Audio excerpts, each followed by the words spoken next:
Liguria is this region in northwest Italy. Like this piece. This piece right here. You can kind of think of it as the Italian Riviera. I think a lot of people have heard of Cinque Terre, which is in this region, but you can't forget about Genoa. We'll get there. Cinque Terre is these 5 towns along the coast. From north to south, that's Monterosso, Vernazza, Cornelia, Manarola, and Rio Maggiore. And we didn't visit all of them, but we did visit quite a few of them. Let me show you. Are we? The Via dell'Amore. Aww. We're in the Walk of Love and we just got married. Indeed, this is Via dell'Amore, the Way of Love. It's this pedestrian trail between 2 of the towns in Cinque Terre, right along the water. It's absolutely beautiful. You have to visit. This was taken in 2025, which is important because the trail was actually closed for more than 10 years due to landslides. When we went, there weren't that many people, but that changed pretty quickly. As it does in Cinque Terre. The 5 towns here all have their own personality, but they're all similar in that they're built into the hill leading into the ocean. Still, there's nowhere else quite like it. And look at that water. In Manarola, we booked a pesto making class since pesto is a Ligurian dish, although it's from Genoa. Still, this was absolutely incredible to sit here and make our own pesto. Oh, we just got married in France. When? On Thursday.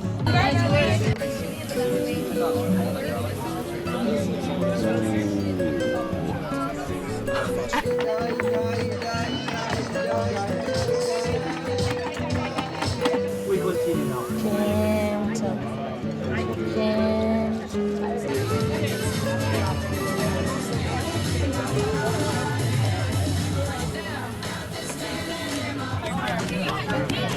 The cups!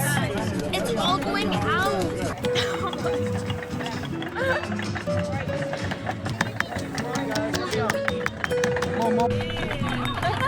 Put it down.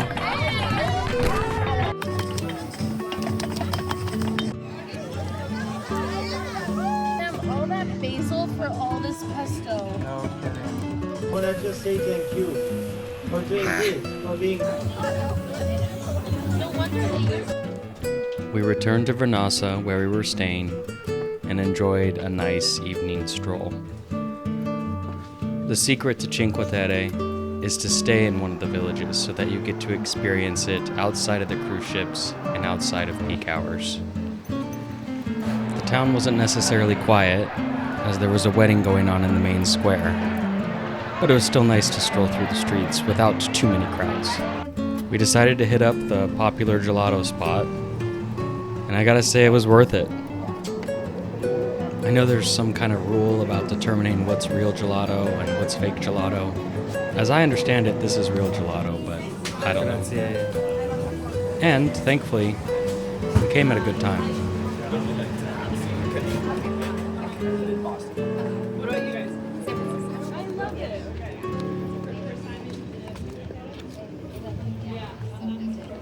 Yeah, that's the line. The next day was a beach day. Yay, the beach. We reserved an umbrella here at Monterosso, the northernmost of the Cinque Terre towns, took the train up here, and relaxed in the sun. From this vantage point, you're able to see some of the terraces that make Cinque Terre so interesting. These terraces grow grapes for the most part, and the wine is exclusive to this region, of course. This is the sandy beach in Cinque Terre, so it's very popular. And don't forget, we're in the middle of a heat wave. With a reserved umbrella, it's not too bad. From this point, you can look south along the coast and see all 4 of the other towns. Vernazza, Cornelia up on the hill, Manarola just behind it, and just a peak of Rio Maggiore behind that. I had heard that from Levanto, there was a bike route along the coast that went to Bonassola and Framura. I knew this is something I wanted to do, so we rented some bikes.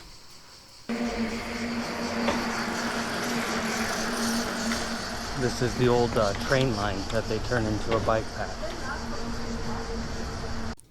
Yeah, so I have no idea when they actually did this, but let me tell you, this is such a great idea. An old, unused rail line, turn it into a bike path. How was it? Great. Me too. So we rented these 2 bikes in Levanto. It cost us a couple bucks to get them for a few hours. And we just did an out and back through this route. It's incredible, especially with a heat dome overhead, that you can kind of get a little bit of the sun and then go through these caves which are cold and damp and kind of be able to cool off under the hillside. The views are sweeping and incredible, like everything else in this region. And these little towns, some of them are pretty big, that you go through are just very cool to see from this perspective on the bike. I never thought I'd be biking in Italy, let me tell you. The beach and bike day was a nice break from the crowds and kind of busyness of Cinque Terre. A little hint of what this area used to be. But it was about time for us to leave. And we were going from one small port town to another small port. Or actually, a giant port. We were headed north to Genoa, the capital of the Liguria region, home to its own major port. In fact, most of the cruise ships of the world are built here. But our focus would be here in the old town. And I won't say Genoa was a respite from the crowds, but at least it's a major city with infrastructure to handle crowds. Right, we're here in Genova. We're in Genovia, yeah. We're in Genova. It is absolutely hot though everywhere, and they actually closed a lot of the museums because of the heat. A little strange to me, but they didn't ask my opinion. This is beautiful Genoa. It's number 5 or 6 on Lonely Planet's top 10 cities to visit in 2025, and it's easy to see why.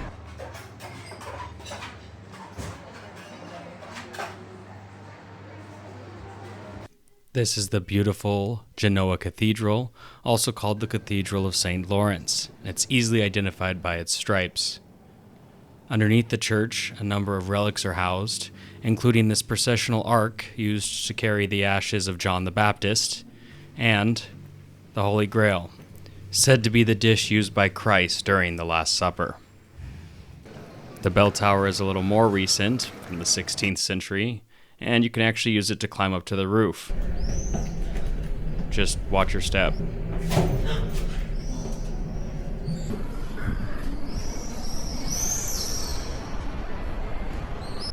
This is where you ring the bells.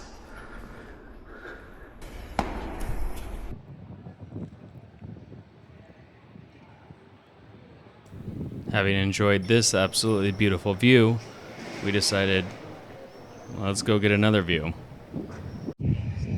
We just hiked up to the top, up to this viewpoint, because the elevator behind me seems to be closed right now. It could be because of the heat. It could just be because, why not?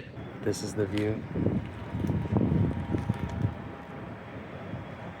You can see just the tangle of streets in the old town. The tangle of streets in the old town is something I'd actually like to spend a bit of time talking about, but first let's get down. It starts with some stairs and continues with some stairs and some more steps. This part is a little bit more like a ramp, but don't worry, there's some more steps. Past the Anarchy and through the scooters and some steps. These ones are stairs, actually. Just a few more. The journey continues, or should we go? No, let's go this way. Return to civilization, I guess. Now, let's talk about the old town. Much of Genoa is modern with good infrastructure, good transportation, wide roads, good boulevards, etc. But the old town is this dizzying mix of tight alleyways in these canyons of residences. Look at this. So this is what they refer to as Caruggi, just meaning alleys or alleyways.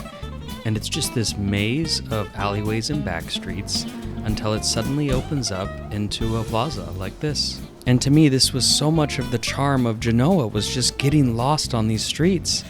Sometimes they're empty, and depending on the time of day or the location, they're just full of people out for dinner or shopping for groceries. Sometimes a bike needs to get by, someone's headed home. Some of them do allow cars. Sometimes you're just wandering and you suddenly realize you're at the edge and, oh, there's the big city. Yeah, and you're always under surveillance here. We're here in Old Town Genoa. One thing I want to point out is all throughout the Old Town, there are these little shrines right here, and you'll see them built up off of the street. These are all over the place, and a lot of them are in disrepair, although the city's making a huge effort to be repairing them. But I'll go ahead and show you a few of the ones I found. They're just absolutely beautiful, and most of them commemorate Our Lady.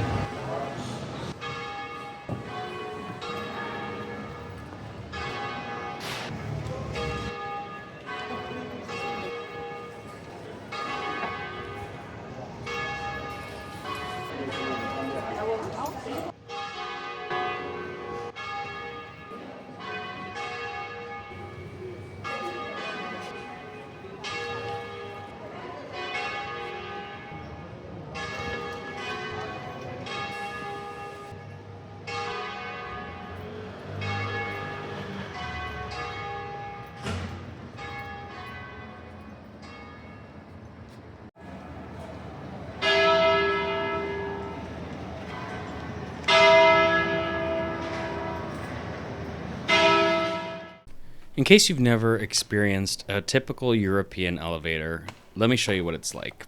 They are not as common as they are in the US, but when they do exist, they're usually something like this.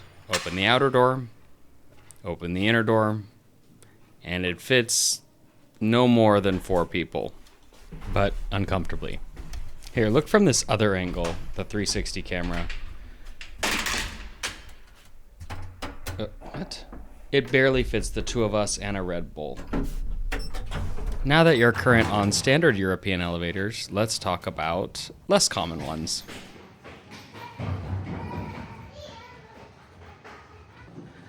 Yalla.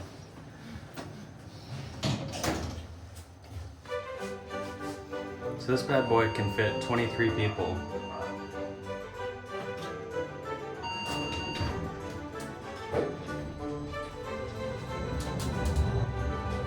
But it's just the 2 of us and some dirty windows. So this is a combined funicular and elevator. It first transports us 230 or so meters horizontally. It's about 750 feet. And then we enter this room, which I guess is where the maintenance takes place. So cool to be seeing this. And then the track splits. And then here's the other one just coming down. So now the track ends, and we become an elevator.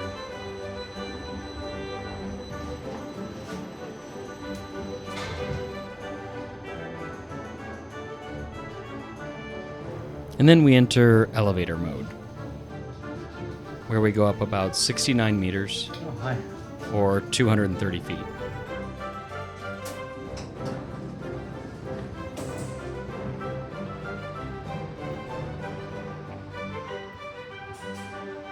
There we go.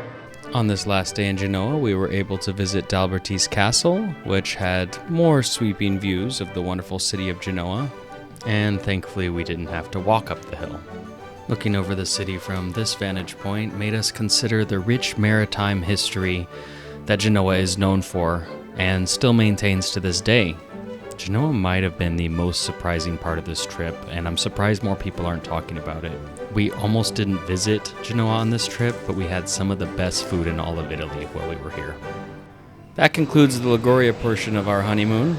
Join us next time as we visit Lombardy. Subscribe to the channel. Everyone's going to be there.